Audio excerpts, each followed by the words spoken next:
Hello. It's Vitalio Property Engineering. Tupo hapa, hii ni Bagamoyo.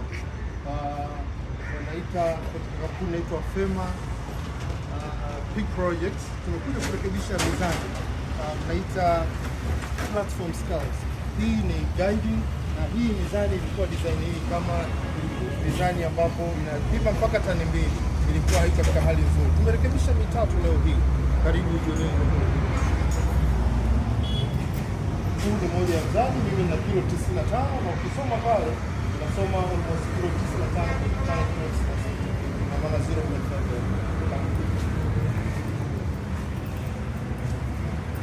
Mzani mwingine ni huu tuliorekebisha, ambapo tukiwasha hapa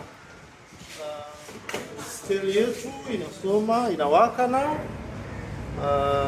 na unapima uzito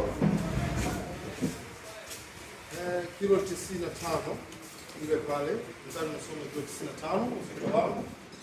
Kija hapa kuna mzani third scale ambao tumeurekebisha, tunawasha nao, inasoma uzito wangu kilo 95 kama kawaida yetu. Nimepanda hapo, mzani unasoma kilo ngapi hapo ndugu? 95. Kwa marekebisho ya mizani aina mbalimbali, tupigie kwa namba 0765 90 24 82. Mr. Possible, Vitalio Property Engineering. Asante sana.